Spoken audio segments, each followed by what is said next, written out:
السلام علیکم دوستو، کیسے ہو؟ امید کرتا ہوں کہ آپ تمام حضرات خیریت سے اور عافیت سے ہوں گے۔ اللہ تعالی آپ لوگوں کو ایسے ہی خوش رکھے۔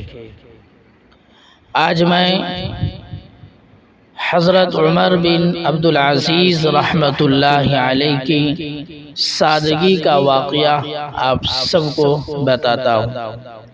اس سے پہلے کہ اگر آپ ہمارے چینل پر نئے ہیں تو سبسکرائب کریں، لائک شیئر ضرور کریں۔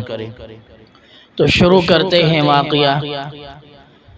حضرت عمر بن عبدالعزیز رحمۃ اللہ علیہ اپنے زمانے میں دنیا کی سب سے بڑی سلطنت کے مالک تھے، لیکن آپ کے اندر نہ شاہانہ جا و جلال تھا اور نہ ہی تکبر اور بڑائی کی کوئی جھلک دکھائی دیتی تھی۔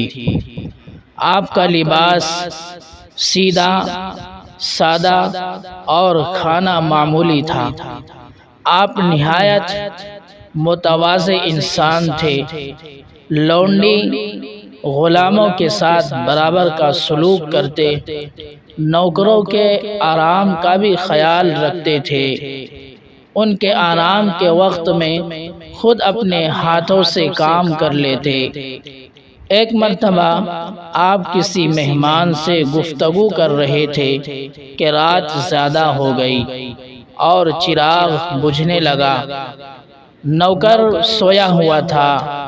مہمان نے چاہا کہ نوکر کو جگا دیں، مگر آپ رحمت اللہ علیہ نے منع کر دیا۔ مہمان نے خود درست کرنا چاہا تو فرمایا کہ مہمان سے کام لینا اچھا نہیں، لہذا انہوں نے خود اٹھ کر چراغ میں تیل ڈالا اور اس کو درست کیا، اور فرمایا کہ میں چراغ کو درست کرنے سے پہلے بھی عمر بن عبدالعزیز تھا اور اب بھی عمر بن عبدالعزیز ہوں، یعنی ان کاموں کو کرنے سے آدمی چھوٹا نہیں بنتا۔ کیا آج کے زمانے میں کوئی ہے جو اپنے نوکروں کا اتنا خیال رکھے؟ اللہ تعالی ان سب باتوں پر ہمیں بھی اور آپ کو بھی عمل کرنے کی توفیق عطا فرمائے۔ خدا حافظ۔ السلام علیکم ورحمۃ اللہ وبرکاتہ۔